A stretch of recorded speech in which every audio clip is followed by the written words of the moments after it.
Masuk ke Museum Fathahillah, kita akan disambut dengan peninggalan artefak dari kebudayaan Buni.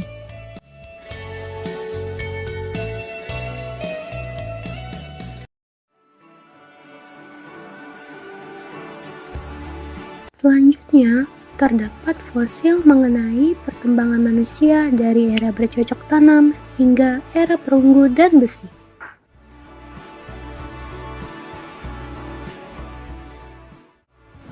Ini merupakan patung batu arca Durga Kali yang ditemukan pada tahun 1883 di sisi timur pelabuhan Tanjung Priok, dengan kondisi tangannya yang sudah patah. Di samping kanan ada patung batu Ganesha yang ditemukan tahun 1990 pada kedalaman 3 meter di Pasar Minggu, Jakarta Selatan. Wisnu Cibuaya adalah arca kuno dari masa kerajaan Tarumanegara yang menggambarkan Dewa Wisnu dalam posisi berdiri dan menunjukkan pengaruh seni Pallava dari India Selatan sekitar abad ke-7 atau ke-8.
Di sini kita diperlihatkan penjelasan dari perlengkapan rumah tangga di Batavia. Ruangan ini membahas mengenai kampung Omelanden yang merupakan perkampungan dari berbagai etnis di luar wilayah Batavia.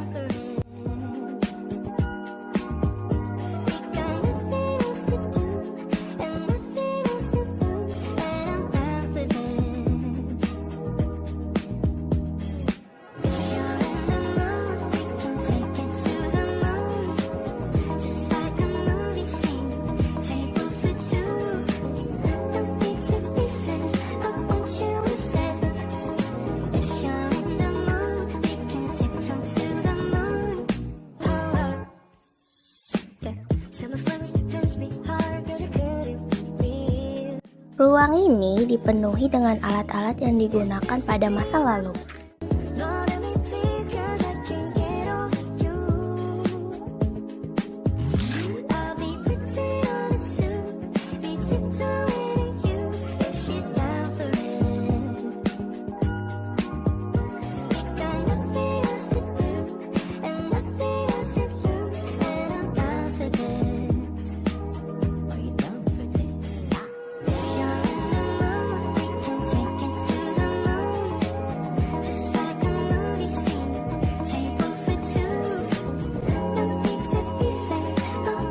Selanjutnya, di sini terdapat sebuah mahakarya lukisan yang dibuat pada tahun 1974 oleh Sujoyono yang lukisannya kini telah berusia 50 tahun.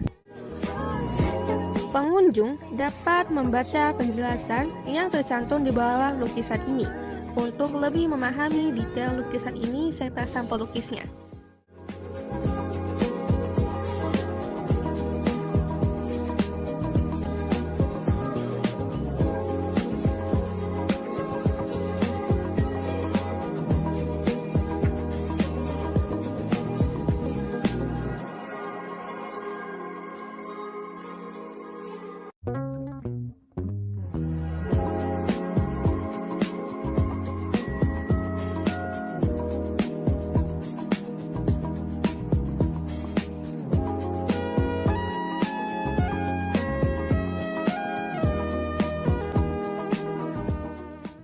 Ini ditampilkan beberapa ilustrasi kehidupan di Batavia dalam bentuk sketsa dan litografi.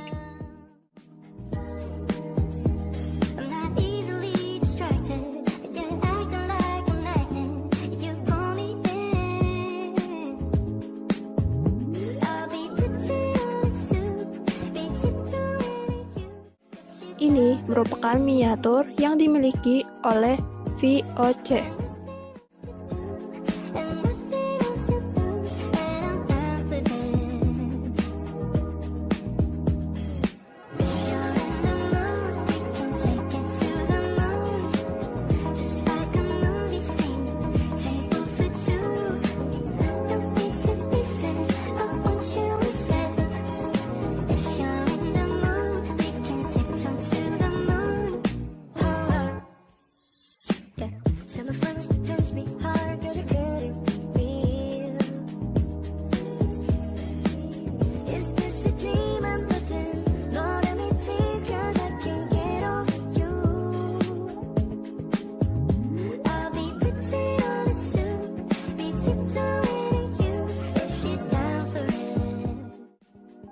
Di sini terdapat meriam Cirebon yang berasal dari abad ke-18.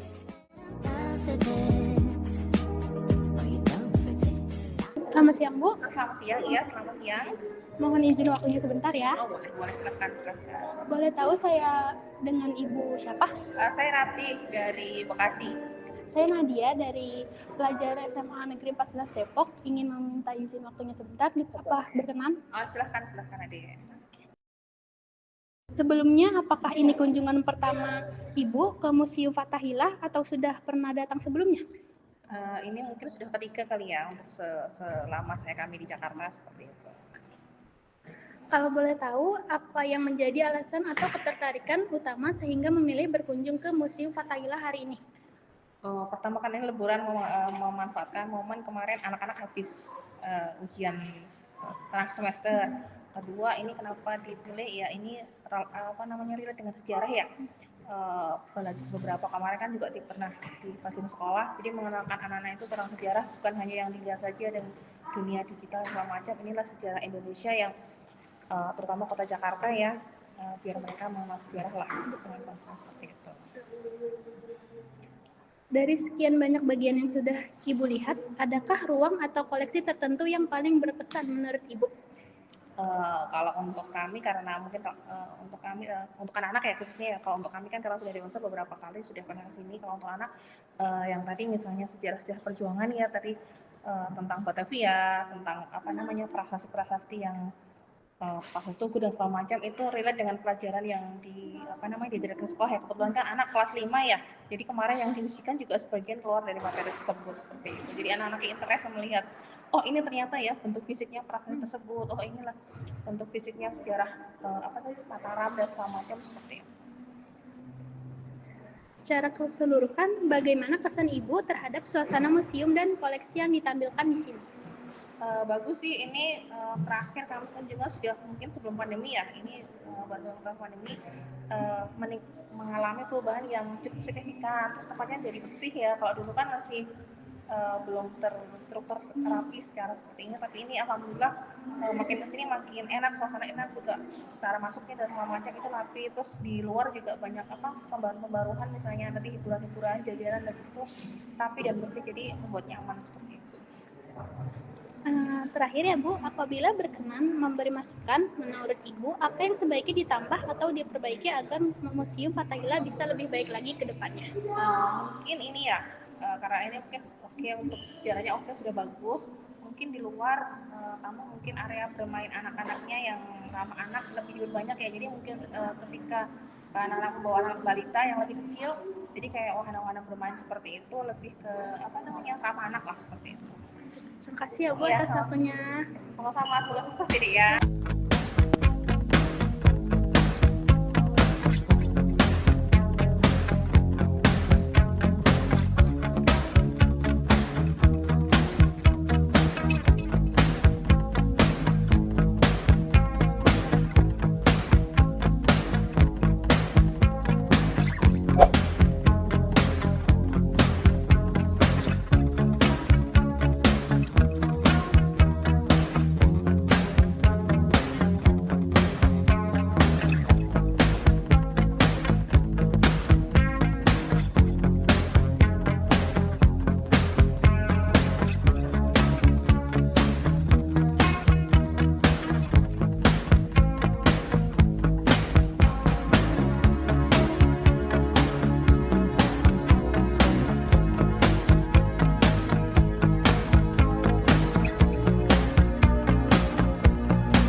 Wayang Banjar merupakan wayang kulit yang berkembang di daerah Banjar, Kalimantan Selatan, maupun di daerah rantauan seperti di negeri Hilir.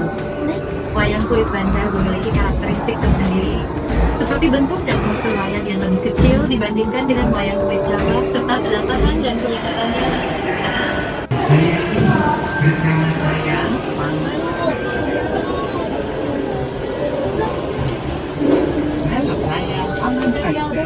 Selamat datang di ruangan Ilmu Cerita Indonesia.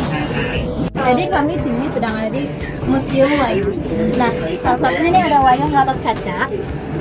Nah, Gatot Kaca adalah tokoh pewayangan putra Bima dan Dewi Arimbi. Sejak kecil, ia punya kekuatan luar biasa, tubuh kebal dan bisa terbang. Ia dikenal sebagai otot kawat balung besi serta ksatria Ringgondanani yang gagah berani. Gatotkaca gugur secara heroik dalam perang Baratayuda melawan Karna demi kemenangan Pandawa. Selain Gatotkaca tadi, terdapat juga wayang yang paling terkenal berasal dari Yogyakarta, yaitu Antareja. Antareja adalah tokoh wayang dari Yogyakarta, merupakan putri Bima dengan Dewi Nagagini. Ia dikenal sakti, kebal, dan memiliki kesaktian ular serta bumi dalam pewayangan. Antareja digambarkan sebagai kesatria setia dan rela berkorban demi Pandawa. Selain wayang Gatotkaca dan wayang Antareja, selanjutnya ada wayang Suluh. Wayang Suluh muncul sekitar tahun 1040-an sebagai media penyuluhan rakyat. Diciptakan pemerintah dan seniman untuk menumbuhkan semangat perjuangan dan memberi penerangan. Tokohnya menyerupai manusia biasa, bukan kesatria pewayangan. Setelah kemerdekaan, wayang ini dipakai untuk edukasi pembangunan seperti kesehatan dan pertanian. Selanjutnya ada wayang revolusi. Wayang revolusi adalah jenis wayang yang diciptakan untuk menyemangati rakyat dan menyampaikan pesan perjuangan melawan penjajah. Tokoh-tokohnya menggambarkan pahlawan, penjuang, dan tokoh bangsa, bukan dewa atau kesatria pewayang. Fungsinya lebih sebagai medium propaganda dan pendidikan nasionalisme.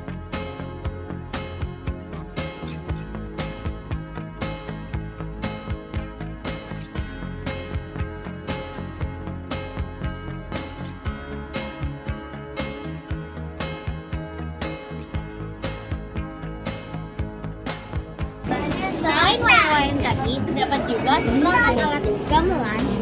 Dan gamelan itu merupakan seperangkat alat musik tradisional yang berasal dari Pulau Jawa, terutama berkembang di Jawa Tengah, Jawa Timur, dan daerah istimewa Yogyakarta. Instrumen gamelan terdiri dari berbagai alat musik seperti gong, kenong, bonang, saron, kendang, gambang, rebab, dan suling. Semua instrumen tersebut dimainkan bersama-sama sehingga menghasilkan harmoni khas yang menjadi ciri musik gamelan.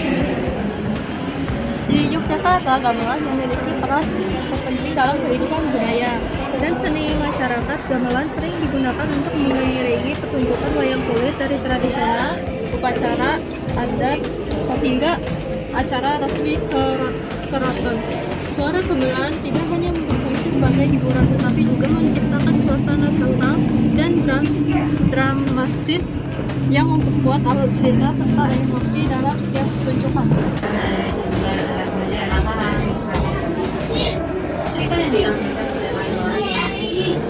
Selain wayang, terdapat juga boneka yang berasal dari negara lain. Di sini ada boneka dari India.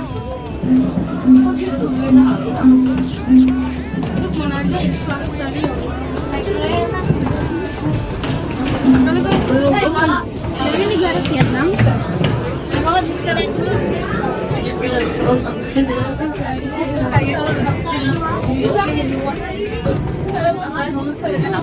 Dari negara Rusia.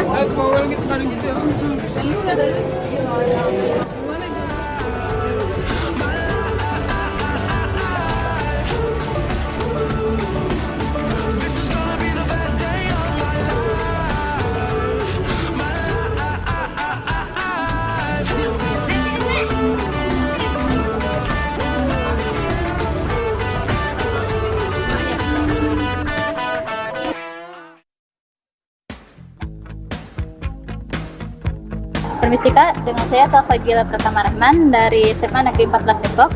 Izin bertanya dengan Kakak. Dengan saya sendiri Muhammad Fadli Tangkudung, biasa dipanggil Fadli. Oke. Saya ingin bertanya, apakah Kakak berkenan? Bisa, siap, berkenan. Oke. Kesan pertama setelah Kakak mengunjungi museum ini tuh apa ya Kak? Saya kan pertama kan di sini, baru mengunjungi museum ini. Jadi saya itu berkesan kayak bagus gitu, museumnya keren. Itu aja. Oke. Terus spot yang menurut Kakak itu menarik di sini tuh di mana ya Kak? Kalau spot menarik nih banyak sih, banyak spot-spot bagus kayak wayang-wayang, tuh bagian gamelan, itu spot-spot yang bagus buat foto, buat tugas. Oke. Udah itu aja pertanyaannya. Terima kasih ya Kak.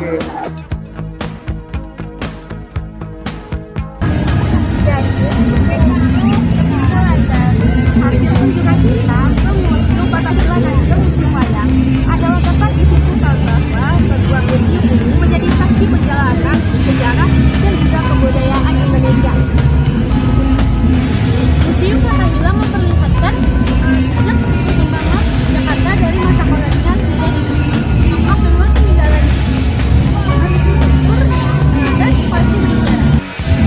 Sementara itu, Museum Wayang menghadirkan kekayaan seni tradisi Nusantara yang mencerminkan nilai filosofi dan kearifan lokal.